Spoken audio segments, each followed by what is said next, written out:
नमस्कार दोस्तों, आरकेएन एकेडमी पर आपका हार्दिक स्वागत एवं अभिनंदन। दोस्तों, इस चैनल को सब्सक्राइब करें, लाइक करें तथा शेयर करें।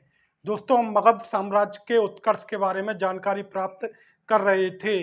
इसके अंतर्गत हम शिशुनाग वंश के बारे में जानकारी प्राप्त करेंगे। आज हम शिशुनाग वंश के दूसरे शासक कालाशोक के बारे में देखेंगे। दोस्तों, कालाशोक को काकवर्ण भी कहा जाता था। जो शिशुनाग वंश का शासक था कालाशोक, उसको काकवर्ण भी कहा जाता था। इसने 394 ईस्वी पूर्व से 366 ईस्वी पूर्व तक शासन किया। लगभग 28 वर्ष तक शासन किया। कालाशोक ने लगभग कितने वर्ष तक शासन किया?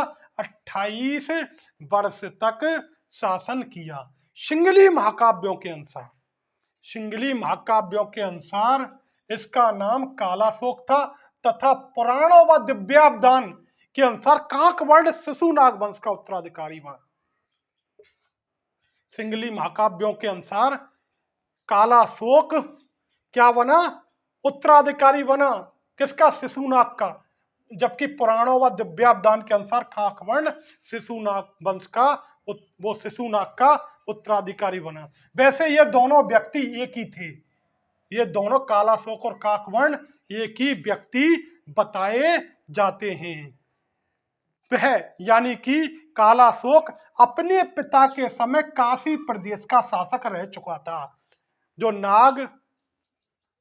शिशुनाग था उसके समय जो कालाशोक था वह काशी प्रदेश का शासक रह चुका था। अपने पिता के समय जो कालाशोक था वह कहाँ का शासक रह चुका था? काशी का शासक रह चुका था। कालाशोक ने अपनी राजधानी पुनः पाटलिपुत्र स्थानांतरित कर दी। जो वैशाली राजधानी बनाई थी, किसने बनाई थी? शिशुनाग ने। उसको पुनः स्थानांतरित कर दिया। कहाँ स्थानांतरित कर दिया? पाटलिपुत्र स्थानांतरित कर दिया, जो उसके पश्चात दीर्घ समय तक, लंबे समय तक मगध की राजधानी रही। कौन सी राजधानी रही मगध की लंबे समय तक? पाटलिपुत्र राजधानी रही। पाटलिपुत्र जिसे कुसुमपुर भी कहा जाता है, उसकी स्थापना हर्यक वंश के शासक उदयन ने की थी। पाटलिपुत्र नगर की स्थापना किसने की थी? उदयन ने की थी। अब कालाशोक की प्रमुख उपलब्धि कौन सी है? इसके समय जो बौद्ध संगति हुई थी वह द्वितीय बौद्ध संगति हुई थी। दोस्तों, इतिहास में 4 बौद्ध संगतियां हुई हैं मुख्य रूप से। तो द्वितीय बौद्ध संगति किसके समय हुई थी? कालाशोक के समय पर हुई थी। और ये कहाँ हुई थी? वैशाली में हुई थी। जो द्वितीय बौद्ध संगति हुई थी वह कहाँ हुई थी? वैशाली में हुई थी। अब इसके अध्यक्ष कौन थे? सर्वकामी या सब्बाकामी थे। जो द्वितीय बौद्ध संगति हुई थी वह सर्वकामी या सब्बाकामी थे। तो प्रथम बौद्ध संगति दोस्तों कहां पर हुई थी? वह राजगृह में हुई थी। प्रथम बौद्ध संगति राजगृह में हुई थी। द्वितीय बौद्ध संगति वैशाली में हुई थी। तृतीय बौद्ध संगति पाटलिपुत्र में हुई थी। चतुर्थ बौद्ध संगति कुंडलवन कश्मीर में हुई थी। तो प्रथम बौद्ध संगति के समय मगध के राजा कौन थे? उस समय अजातशत्रु थे। द्वितीय बौद्ध संगति के समय राजा कौन थे? कालाशोक थे। तृतीय बौद्ध संगति के समय राजा कौन थे? अशोक थे। चतुर्थ बौद्ध संगति के समय राजा कौन थे? कनिष्क थे। तो कालाशोक की जो प्रमुख उपलब्धि थी वह द्वितीय बौद्ध संगति थी और यह 383 ईस्वी पूर्व को हुई थी। इसके अध्यक्ष सर्वकामी थे और इस समय बौद्ध धर्म 2 संप्रदायों में बट गया, स्थिविर और महासंघिक। इस समय बौद्ध धर्म 2 संप्रदायों में बट गया और यह वैशाली में हुई थी। दोस्तों, बाणभट्ट की हर्षचरित के अनुसार काकवर्ण राजधानी में घूम रहा था, यानी राजधानी के समीप घूम रहा था। किसी व्यक्ति ने छुरा भोंककर उसकी हत्या कर दी। बाणभट्ट की हर्षचरित्र क्या कह रही थी? बाणभट्ट ने एक पुस्तक लिखी है हर्षचरित्र। उसके अनुसार जो कालाशोक की मृत्यु कैसे हुई थी? वह राजधानी यानी पाटलिपुत्र के समीप घूमते हुए किसी व्यक्ति ने छुरा से उसकी हत्या कर दी, छुरा भोंक कर उसकी हत्या कर दी। संभवतः वह व्यक्ति कौन बताया जाता है? महापद्म नंद था। कौन था? नंद वंश का संस्थापक महापद्म नंद था।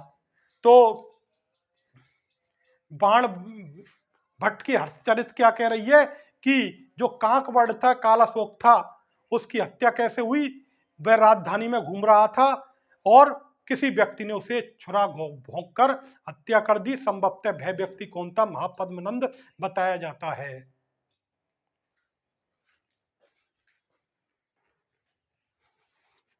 दोस्तों अब कालाशोक के पुत्रों के बारे में देख लेते हैं। कालाशोक के कौन कौन से पुत्र थे?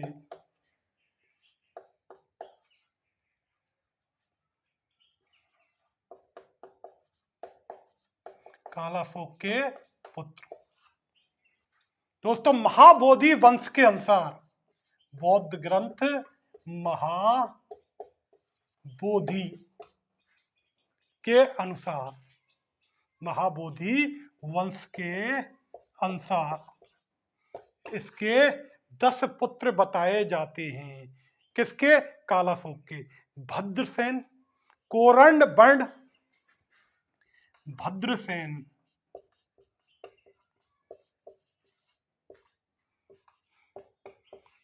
कोरंड बर्ण।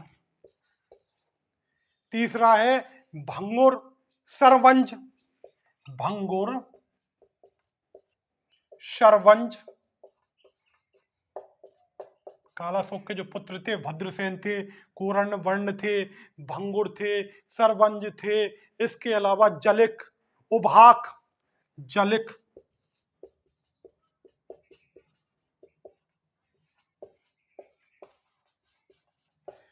एक पुत्र जलिक था, एक पुत्र उभाक था। इसके अलावा संजय, कौरब, संजय, कौरब, पंचानक, संजय, कौरब, नंदीवर्धन,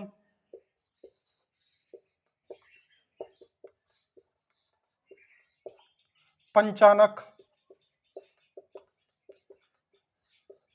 तो दोस्तों महाबोधि वंश के अनुसार 10 पुत्र थे। किसके? कालाशोक के। भद्रसेन, कोरंड वर्ण, भंगुर, सरवंज, जलिक, उभाक, संजय, कौरब। क्या? कौरब। इसके अलावा नंदीवर्धन और पंचानक। ये 10 पुत्र थे। इन्होंने सम्मिलित रूप से 22 वर्षों तक शासन किया। सबने मिलकर 22 वर्षों तक शासन किया। सबने मिलकर 22 वर्षों तक शासन किया। और नंदीवर्धन यह महानंदन शिशुनाग का वंश का अंतिम शासक था। नंदीवर्धन या महानंदन शिशुनाग वंश का अंतिम शासक किसे बताया जाता है? नंदीवर्धन।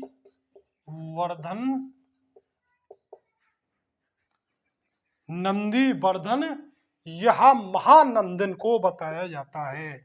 महानंदन को बताया जाता है।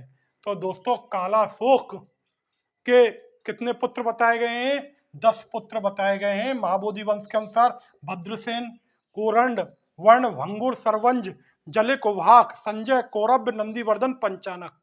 इन सबने 22 वर्षों तक शासन किया। 22 वर्षों तक शासन किया। शिशुनाग वंश का अंतिम शासक नंदीवर्धन यह महानंदन था। दोस्तों आज हमने कालाशोक के बारे में जानकारी प्राप्त की। दोस्तों इस चैनल को सब्सक्राइब करें, लाइक करें तथा शेयर करें। नमस्कार दोस्तों।